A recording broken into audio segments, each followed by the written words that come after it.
We're up to chapter 4, Mishnah number 18. Rabbi Nehorai Omer, Rabbi Nehorai says, Havigola lemakam Torah. You should exile to a place of Torah. V'al tomar shitavo acharecha. And don't say that it will follow you, the Torah will follow you. Shchaverechi kamu biyadecha. That your friends will fulfill it in your hands. Ve'el binascha al tisha'en. And it quotes a verse from Proverbs, don't rely on your own understanding. So this is another short Mishnah. The author is Rabbi Nehorai, and he's telling us that we should exile to a place of Torah. Now, who was Rabbi Nehorai? He's actually mentioned a couple of times in Mishnah and a few times in the associated literature. But his identity is actually a great mystery in the Talmud. So, for example, the Talmud in the book of Eruvin 13b tells us his name is not Nehorai, that's a nickname. His true name is Rabbi Nehemiah. And in fact, the recent Mishnahs that we've had were authored by students of Rabbi Akiva, and one of the students, the final student of Rabbi Akiva that we've met, is Rabbi Nehemiah. And there is a good case to be made that the author of our current Mishnah is actually none other than Rabbi Nehemiah, another student of Rabbi Akiva. That's one opinion in the Talmud, book of Eruvin, page 13b. The second opinion, and the most likely candidate to be the author of our Mishnah, is that it's not a student of Rabbi Akiva, it's actually a student of Rabban Yochanan Ben Zakkai, whose name was Rabbi Elazar Ben Aruch. And why were they given the nickname Nehorai? The word Nehorai means to enlighten, and these sages, or whoever was called Nehorai, was such a bright scholar that they would enlighten the other colleagues in Torah study. So those are the two options. Either it's Rabbi Nehemiah, a student of Rabbi Akiva, which would fit in with the other authors that are adjacent to this Mishnah. Alternatively, it is not the student of Rabbi Akiva, it's not from that generation. It's several generations prior. You have the generation of Rabbi Yochanan Ben Zakkai, student of Hillel and Shammai, and his students are Rabbi Eliezer, Rabbi Yehoshua, and Rabbi Elazar Ben Aruch. And their students are Rabbi Akiva, and their students are the students of Rabbi Akiva. So this is one of two generations apart from the sages of the Mishnah. Now, it seems most likely that the author of this Mishnah is Rabbi Elazar Ben Aruch. And he's actually been featured several times already in Pirkei Avos, in Chapters of the Fathers, in chapter 2, because we are talking about the students of Rabbi Yochanan Ben Zakkai, and it lists his 5 students, and we have a little bit of a dialogue, a little bit of a narrative between Rabbi Yochanan Ben Zakkai and his students. So it tells us, this is back in chapter 2, that Rabbi Yochanan Ben Zakkai had 5 students. Rabbi Eliezer, Rabbi Yoshua, Rabbi Yossi, Rabbi Shimon, and finally, Rabbi Elazar Ben Aruch, most likely the best candidate to be the author of our Mishnah. And back in chapter 2, we learned that each one of Rabbi Yochanan Ben Zakkai's students, the 5 primary students, each one of them were classified by their great teacher, and they're told, we're told what their great characteristics are. So Rabbi Eliezer, we're told that he's like a cistern that doesn't lose a drop. All the Torah that you put into him, everything he retains. Rabbi Yeshua, we're told that his parents are praiseworthy. He's such a specimen, such an amazing child that we have to praise his parents. Rabbi Yossi is a chassid, he's a pious one. Rabbi Shimon is someone who's fearful of sin. And finally, Rabbi Elazar Ben Aruch, again, the best candidate to be the author of our Mishnah, he is like a ma'ayan hamit gaber. He's like an overwhelming spring. His Torah novel insights come with such rapidity that it's like a spring that's forever spewing more and more Torah. And then the Mishnah tells us which one of these 5 students were greater than the others. So the first opinion was that Rabbi Eliezer, not Rabbi Elazar, it's a little confusing, Rabbi Eliezer ben Hyrcanus, He was the greatest of the sages. In fact, he put all the sages of Israel on one side of a scale. And you put Rabbi Elazar on the second side of the scale. If you're able to somehow spiritually evaluate their greatness, according to the first opinion, Rabbi Elazar Ben Aruch would outweigh all the other sages. That's the first opinion. The second opinion is that no. If you were to take all the sages of Israel and you include Rabbi Elazar Ben Aruch and you put them on one side of the scale, and then you take Rabbi Elazar Ben Aruch, again, the likeliest candidate to be the author of our Mishnah, you put him on the other side of the scale, he would spiritually outweigh his peers, his colleagues. So we're talking about, at least as a student of Rabban Yochanan Ben Zakkai, Rabbi Yochanan Ben Zakkai, the greatest sage in the land. And these are his 5 greatest students. And of the 5 greatest students, we have, at least according to one opinion, the student that outweighs, that outshines all the rest of them, the absolute best candidate to become the next great leader of the Jewish people is the author of our Mishnah. But something very tragic happened to him. The Talmud tells us in the book of Shabbat, page 147b, it's talking about a few different locales, a few different cities, a place called Prugaisa, a place called Dumeses, different cities in the region of where the Jews were living in Israel. And it tells us that these cities had a lot going for them. The city of Prugaisa had the best wine. It was the wine country. People who wanted to indulge in wine, they would go there to sample the wine of that city. And the other city, Dumeses, that had great bathing waters. So these were places people go for vacation. These are places people would go because they wanted to live in a very nice, comfortable place. And the Talmud tells us that as a result of these cities and the tantalizing pleasures that they offered, the 10 tribes of Israel were lost. Why? There's 10 tribes in the northern kingdom of Israel, and they became pleasure seekers, and they would be interested in drinking wine and getting drunk and indulging and bathing, and they abandoned Torah. And consequently, they were lost from the Jewish people. That's the background of this story. So you have these cities, these locales, that are very enticing for pleasure seekers. And then it tells us that Rabbi Elazar Ben Aruch, the prodigy, the wunderkind, the great future of the Jewish people, the greatest student, potentially the next great leader of Jewish people, he visited these places. And he was drawn to all the pleasures of these cities. And he moved there. And consequently, he forgot his Torah. And all the other sages, they moved to the city of Yavne. After the temple's destroyed, the Jews, of course, are not allowed to live in Jerusalem anymore. And the great sages moved to Yavne. All the students of Rabbi Yochanan Ben Zakkai, with the exception of the author of our Mishnah, all the students moved to Yavne. But Rabbi Elazar Ben Aruch says, I'm moving elsewhere. I'm moving to the place where it's more comfortable, it's more enjoyable, it's a more pleasant living experience. And he moves there, and he forgets his Torah. He's not surrounded by sages. He's not surrounded by scholars. He is alone, and his Torah becomes forgotten. And once he came to visit his friends, his peers in Yavne, and it was time to read the Torah. So everyone was so excited that the great sage Rabbi Elazar Ben Aruch came to visit them. What an amazing opportunity.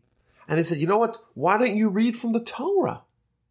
And they were up to chapter 12 of Exodus, a very important chapter in the Torah. Of course, all the chapters in the Torah are equally important. But this is a unique chapter because this is when it talks about the mitzvos that the Jewish people get in Egypt. They're about to leave. And they get the mitzvos. It's time to make a Passover Seder. It's time to organize the calendar. And he is given the honor of reading the Torah. And he has forgotten his Torah so thoroughly that instead of reading the verse as HaChodesh Hazeh Lachem, this month is for you, which is the beginning of the reading that we do in chapter 12 of Exodus. This month is the first month of the calendar, the month of Nisan. He actually confused the letters. Instead of reading HaChodesh, he read it HaCheresh. Chodesh means the month. Cheresh means hard of hearing, means deaf. And the next word, Hazeh, Hey, Zayin, Hey, he read it Haya. He confused the Zayin and the Yud. And the word Lachem, which means to you, this month is to you, instead of reading Lachem, he read it Libam, which means your heart. So he confuses the letters, and instead of reading HaChodesh Zelachem, this month is to you, he instead reads HaCheresh Haya Libam. Their heart became deaf. This is a terrible development. Again, one of the brightest minds, the brightest sages, the one who potentially outweighs all of his peers in Torah study and Torah greatness. A great future is anticipated for him, and now he has devolved to such a degree that he's not even reading the Torah properly. He's getting letters mixed up. And the sages were so shaken up that they all started praying. They prayed for him, and his Torah was restored. That's what the Talmud says.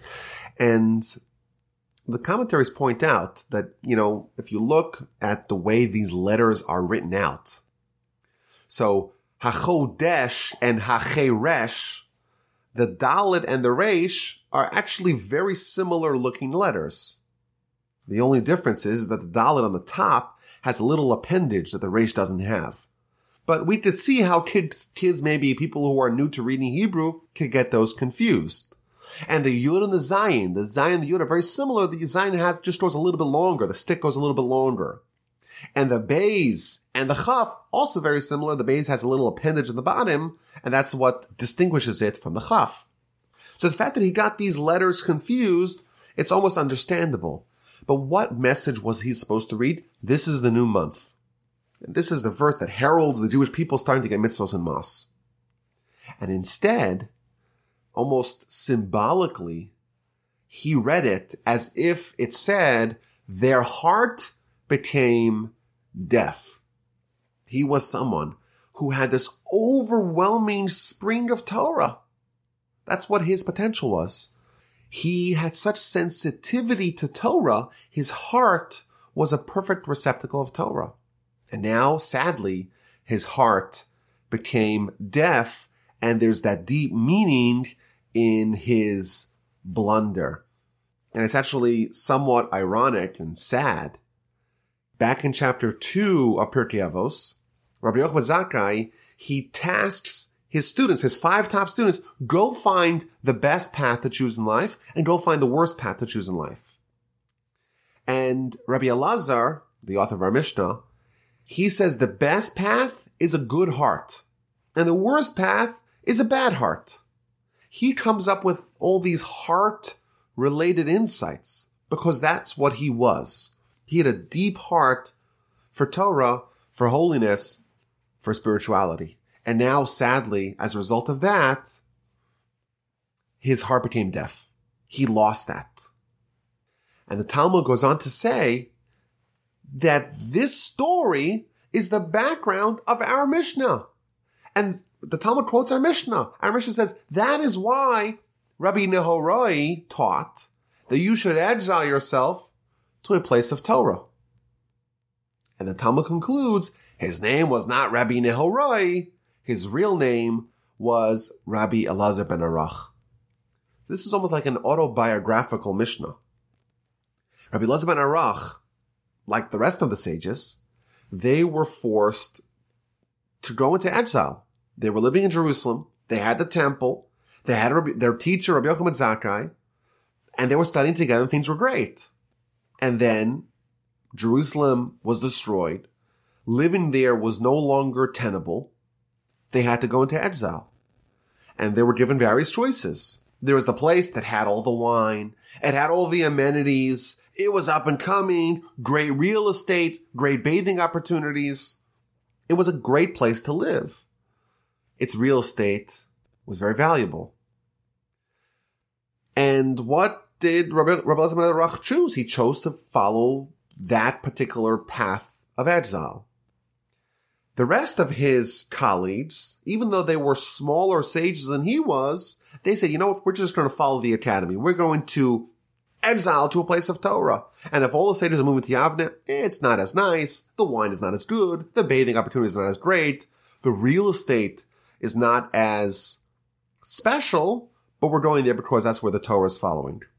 And here, it's almost like the great sages lamenting the mistake that he made. I followed the wrong indicators in my pursuit of real estate. I should have exiled to a place of Torah. Now, his argument was, or his rationale was, after all, I'm the greatest sage. And he was the greatest sage. After Rabbi Yochanan Ben Zakkai passes, who was the next greatest sage? It was Rabbi Elazar Ben Aruch. So he assumed that his force of personality would inspire others to follow him.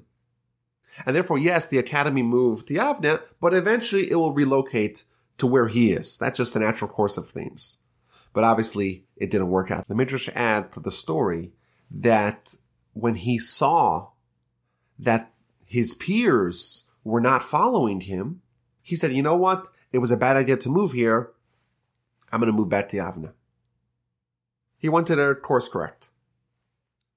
But his wife said, not a good idea. Who needs who? Does the mouse need the bread, or does the bread need the mouse? That's what his wife said. The other sages, they're like mice. They need your bread. They need your Torah.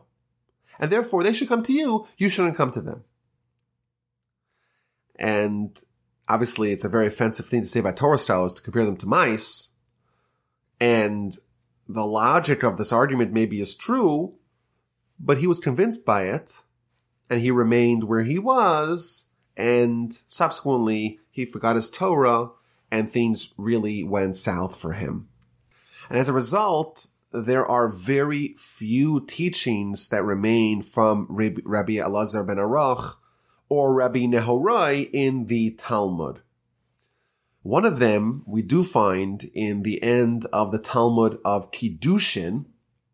And again, it seems to once again be autobiographical.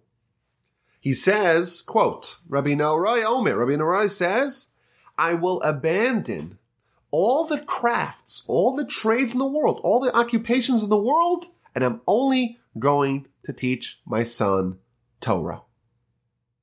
Because Torah, a person could eat the benefits of the Torah in this world, but the principle of the reward for Torah is preserved for Olam Haba.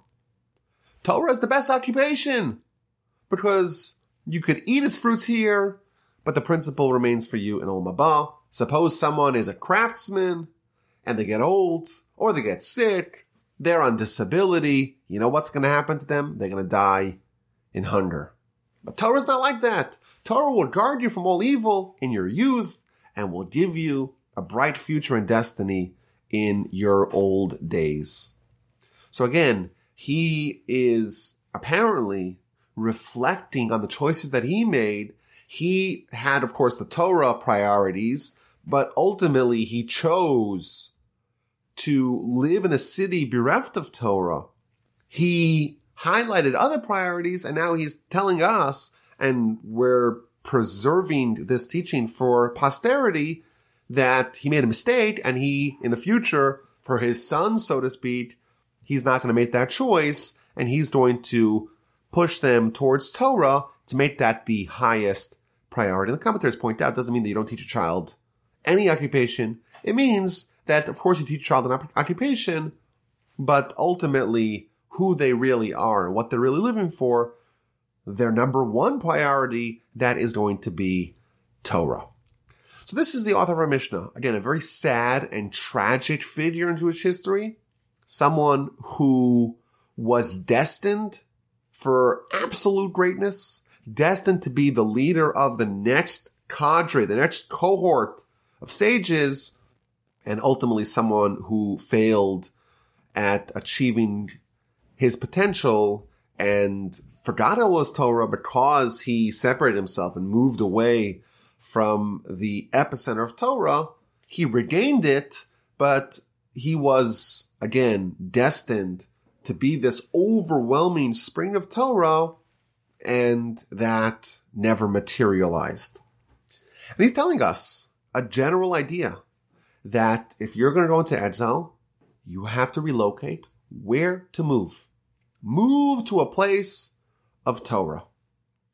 And I would say more broadly, the lesson of this Mishnah is that people are influenced by their surroundings. And if you want to get into finance, you move to New York or to London. You want to get into technology, you move to Silicon Valley. If oil and gas is your thing, you move to Texas, right? You want to get into entertainment, you go to where the action is. You go to Los Angeles, right? There's this idea that the surroundings where you're in, that's going to influence your ability to excel in whatever given field you're interested in.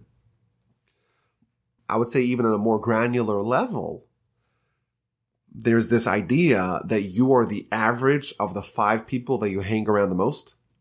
Because the people that you're surrounding yourself with, that's going to filter down and influence you. And if someone really wants to become great in Torah, they can't do it on an island. You have to be surrounded by other Torah sages to accomplish that. Now, there's a teaching in the Talmud that conveys this idea. The Talmud in the book of Taanis, page 7a, the Talmud quotes a verse in Proverbs chapter 27 that talks about metal upon metal. And the way the Talmud explains that is that just as if you have 2 implements of metal, and each one of them can sharpen each other, 2 blades, each one of them, if you scrape them against each other, they each sharpen the other one, so too, Torah is like that. You have 2 Torah scholars, 2 powerful metallic implements, even if they're sharp, when they're surrounded by other metallic sharp instruments, they can advance their abilities, they can develop their abilities, they can sharpen and hone their skills. Moreover, the Talmud says, quotes a verse in Jeremiah, the words of God are like fire, just as you can't start a fire by itself. The fire will burn out. You need to have other things there to have a big fire. So too, if you want to become a Torah scholar, to initiate your immersion in Torah, you have to be surrounded by other Torah sages. And the Talmud there concludes that it's not only students who need others. In fact, there's a famous saying here quoted in the Talmud in Taanis, page 7a. The great sage Rabbi Hanina says, Harbe Torah lamadati merabosai. I studied a lot of Torah from my teachers and from my peers, my colleagues, even more. Umitalmidai, and from my students, more than all of them. Not only does a student need a teacher to teach him Torah, a teacher needs the student even more than the students need the teacher. You know, I encounter, thankfully, a lot of people all over the country, all over the world that study Torah via my podcast and various other efforts that we do at Torch. And some of them have the great fortune of traveling to Israel, most often, and studying Torah on a very advanced level in the yeshiva. And it's amazing. You know, someone could listen to Torah podcasts 12 hours a day, and they'll grow in Torah. That's definite. But when someone is immersed in it, when someone's in an environment of Torah, what you accomplish in a month in Israel, in a place of Torah, that outweighs what you could do in years by yourself. Because the environment makes the man. You know, the environment makes the person. If someone's in a Torah environment, it's not just about studying Torah. It's about being surrounded by Torah, being in an environment surrounded by people, a culture of Torah that really is absorbed, that really influences a person. Again, it doesn't say in our Mishnah, you should exile yourself to study Torah. No. Exile yourself to a place of Torah. People are influenced not just by what they do, but by where they are. And if you're in a place of Torah, that is going to influence you tremendously. Reading this Mishnah, it does leave me with a little bit of a wistful feeling. I had the great fortune of spending more than 10 years in Israel studying in Shiva. And this is the epicenter of Torah in the world today is in Israel. And where am I now? Well, now I'm in my parents' basement in New York. But in general, moved to Houston, Texas. And Houston, thank God, it's got a great Jewish infrastructure. It's got lots of kosher food. And it's got it has the makings of a very dynamic Torah community. The kids have a good school, and there's a lot of different shuls and a lot of people studying Torah. But it's not quite the same environment as Jerusalem, where the world's greatest scholars are all coalesced. Well, in Jerusalem, but in Israel in general. And the great yeshivas with 10,000 students. Houston did open a yeshiva, by the way, this past year. A high school, yeshiva high school. And they have 4 students. And that sounds very small, but hopefully the beginning of something very beautiful. But 4 students, and then you have a yeshiva, just one yeshiva. There's probably hundreds of yeshivas in Jerusalem. But one yeshiva with 10,000 students, that's an emporium of Torah. And I left that to move to Houston. What was I thinking? Did I exile away from Torah to Torah? So that's a question that I'll have to wrestle with. It's obviously a dilemma. I personally feel that there was a lot of abilities that were unearthed within me when I'm forced to teach, when I'm forced to be an influencer, when I take somewhat of a leadership role. I feel like I've actually grown a lot kind of in this new environment. It's been 8 years. It's not that new, I guess, but it's an amazing opportunity to unearth all these latent skills, latent abilities that maybe I wouldn't have developed if I wasn't in this environment. But it's an interesting dilemma I think that people have to reckon with. If you're in a place of Torah and you move to a relative wasteland, you may be forfeiting a lot. Yes, ultimately, it might be the best move for you, for your family, for a host of other reasons, but you may be forfeiting a lot in what the environment actually does to a person. That's just a personal musings that I thought of when reading this Mishnah. But I think this advice comes from someone who went through this challenge, made in his mind the wrong decision, and is advising us not to repeat his mistakes. I would again speculate there have been various waves of immigration of Jews from Europe to the United States and elsewhere. And the first large wave of immigration, Russian and German Jews moved to the United States in the 1880s. And a lot of these Jews left the poverty and the misery of Europe, but also left the Torah infrastructure of Europe. And they came to America, and America really did not have a lot to offer its Jews in way of religion, because there was just nothing here. And it is somewhat sad that a lot of Torah and Torah opportunity was lost. And even sometimes people came as rabbis. But if there's no school, there's no kosher food, and kids are going to public school, and kids don't have any Jewish friends or any Jewish network or any Jewish environment, how are they possibly going to grow up and be raised as good Jews? It's not feasible, because what you could do as an individual is limited. The environment is going to often outweigh any sort of work that you do. And even as a parent, you're a parent, you want to influence your child. Where do you send to school? What are their friends into? That is going to have a much larger influence on how they turn out than the preaching, even maybe the praying that you do as a parent. I think it's a very powerful lesson for us. We're told Sometimes we have to make choices. We have to go into exile, and we are being urged, we're being coaxed to take into account what kind of an environment we're going to move to. So that's this Mishnah, a very powerful idea, I think a very relevant idea to take into account the environment. The environment is going to determine largely how people turn out.